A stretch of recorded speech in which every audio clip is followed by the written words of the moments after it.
Hello, everyone. I hope you all can hear me at the back. Thumbs up. Brilliant. Thank you very much. My name is Hassan, and I'm currently studying finance at the Judge Scholar. But just before I start, I would like to know my wonderful audience a bit better. So maybe if I can ask you a few questions. How many of us in the room have heard about Bitcoin? Pretty much all of you. And how many of us have invested in some sort of cryptocurrency? Only the enlightened ones.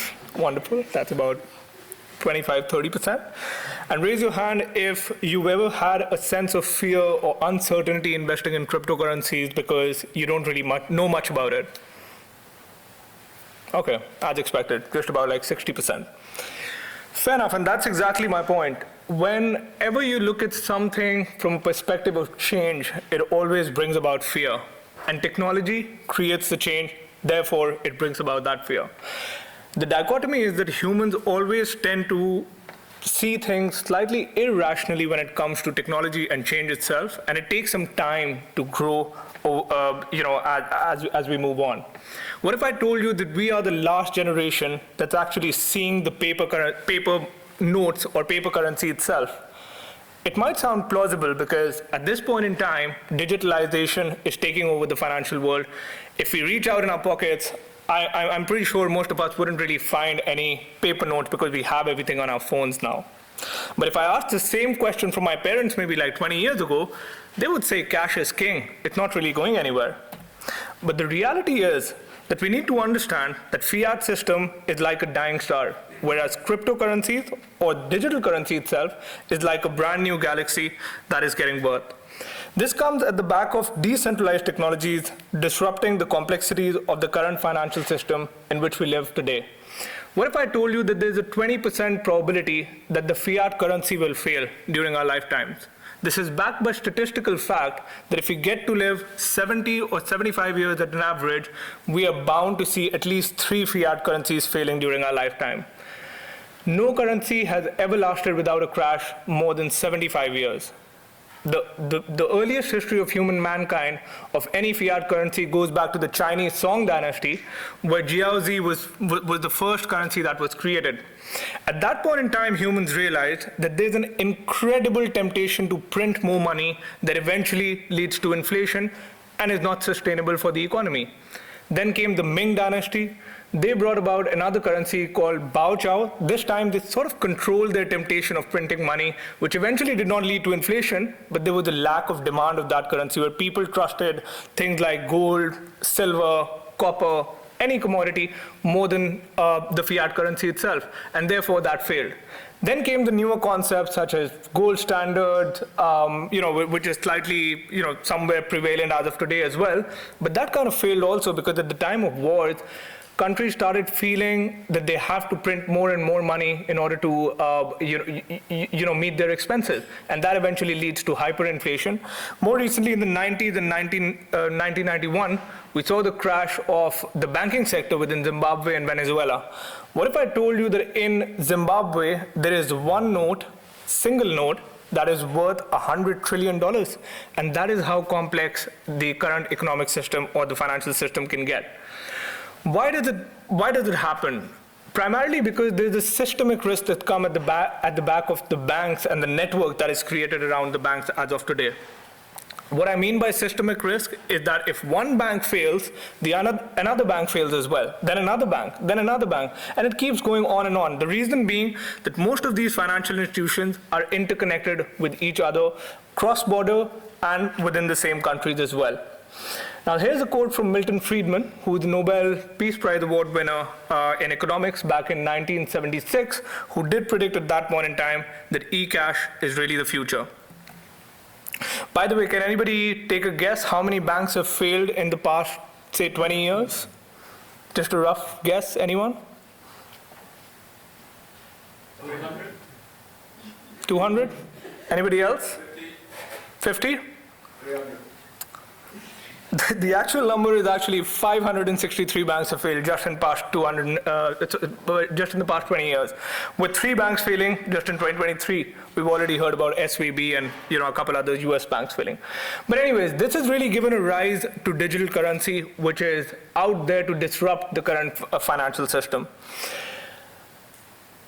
On October 31st in 2008, an anonymous person who called himself as Satoshi Nakamoto wrote a white paper and put it up on the internet, highlighting the architecture of something that we know as Bitcoin as of today.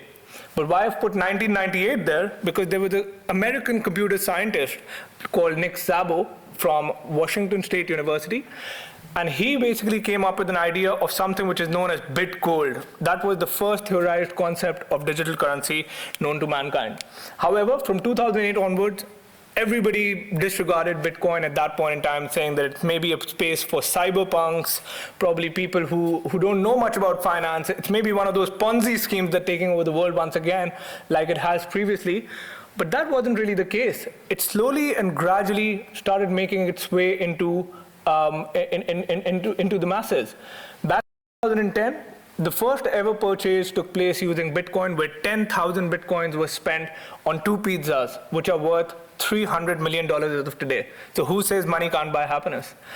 Anyways, from there onwards, Bitcoin went on a meteoric rise. There were a lot of cryptocurrencies that were introduced. Back in 2021, it reached an all-time high of market capitalization that reached up to $2.5 trillion. Now, this really forces us to think that why really is crypto getting this popular? And the reality is technology. The underlying technology of cryptocurrency is backed by supercomputers and mathematical algorithms, which are highly sophisticated and at the same point in time are highly effective and cheaper alternative to the current financial system as well. There are 3 primary technologies that back cryptocurrencies. The first one is DLT, or distributed ledger technology. The second one is peer-to-peer lending, where I can transfer you money, you can transfer me money without having an intermediary in the middle. And the last one is the crypto sense of cryptocurrency itself, which is the practice of sending secure and encrypted data between 2 parties. So think of it this way, just like back in the days, a secret security services agency would send a message to another secret security agency somewhere in the world through a cipher. They would probably send a cipher in encrypted messages that had to be decrypted to understand what that really means, and that forms the basis of the security of cryptocurrencies as well. So the evidence clearly suggests that we are still in the early days of crypto adoption, but certainly it's on its way to take over the world. Anything that can be called money is primarily backed by 3 main fundamental concepts, where the first one is a unit of account, the second one is a store of value, and a third one is a medium of exchange. And cryptocurrency fits in all these 3 spheres perfectly. Cryptocurrency has emerged as a new and innovative mode of payment, where the existing financial system that includes banks are moving towards offering crypto products and crypto solutions, whereas crypto companies are moving towards banks providing financial services to people like me and you. According to a BIS survey, 80% of the central banks from all around the world are experimenting some kind of central bank digital currencies using blockchain. Major banks like JP Morgan, Citi, Goldman Sachs have all got crypto products that we all can access. There are 500 million plus people in the world right now who are using cryptocurrencies, with a clear dominance in Asia and North America.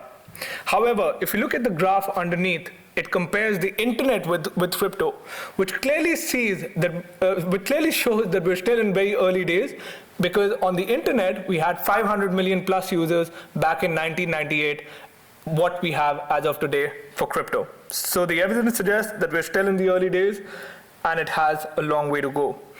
However, in the midst of this digital revolution, Britain has emerged as a major player in the field of technology, resulting in a surge of digital wealth across the nation. With a strong focus on innovation and entrepreneurship, the UK has seen a significant rise in the number of digital businesses and tech-savvy individuals driving growth of digital wealth in the country. There are 11% people in the United Kingdom that hold some sort of cryptocurrencies within their digital wallets. That makes it 7.5 million people in total. According to a recent consensus by YouGov, 35% millennials and 25% Gen Xers have some sort of investments in cryptocurrencies, and it's relatively more popular amongst younger generations. I personally have worked as a consultant within the RegTech space myself for the past 10 years, and I believe one of the most important things in this sector is to understand the pulse of the market, how your regulators are feeling about this change. Back in 2018, the UK government set up something which we call as a crypto asset task force, comprised of Bank of England, Her Majesty's Treasury, and FCA to introduce new AML and KYC regulation, and they granted the first ever e-money license to Coinbase. Now, most of us have digital banks as of today, may it be Revolut, Wise, Monzo, eToro, so on and so forth. According to Revolut, there has been a 4.5 time rise in crypto users just only in 2022, whereas according to eToro, there have been a rise of 400% of investors in cryptocurrencies. Now, what does that really mean? If you look at the dynamics of the UK, 18.7% of the economy is relying on the educational sector itself. But where really is crypto? The reality is that crypto has already gone to college. Unfortunately, we haven't been able to meet those trends here in the UK, but if you look at worldwide, crypto is a dominant trend amongst higher education fee payments. Some of the top business schools from all around the world, like Wharton, Berkeley, Financier Business School, King's College in New York, have all started accepting cryptocurrencies, not just recently, but all the way back in 2014. What does this really mean? Why are business schools or universities doing this? What is the whole advantage of having cryptocurrencies, as a payment alternative for students to be able to pay their fees in cryptocurrency? The very first thing is the universities and higher education have realized that crypto is a reality. It's not really a hype. Given the fact that it is a $3 trillion market with a CAGR of 114% growing consistently over the past 5 years, 18% of the millennials worldwide have some sort of cryptocurrencies within their wallet. Universities understand that they need to attract a new generation of students. A lot of students out there who do not have access to basic financial services have access to internet and a mobile phone that allows them to have access to the cryptocurrency as well. What if I told you that 80% of the bankable people worldwide do not have a bank account at this point in time? That is the market that crypto is currently catering by allowing access to non-traditional financial services and making them a part of the financial system. Universities have understood that they have the transformative power to be the pioneers of innovation, and they need to expand the payment option. And last but not the least, it's a relatively cheaper and a much more secure option, because if you make a transaction through your credit card, for example, your bank charges you about 5 to 5.5% on your transaction fee. However, you make a transaction on a crypto wallet, it charges you about 1 to 1.5%, eventually passing on those savings to the students. Now, this all sounds wonderful, but how really to make it a reality, and what are the risks behind it? For that, I've come up with a framework which is very simple, just a 4-step framework. The very first one is to understand regulation. As of January 2023, the House of Commons library has uploaded a framework of regulation of cryptocurrencies itself. The second step is to really understand whether we want to have a crypto wallet in place or a crypto wallet gateway in place that allows to convert fiat into crypto and crypto into fiat, and eventually how that's going to fall into our Nostro accounts.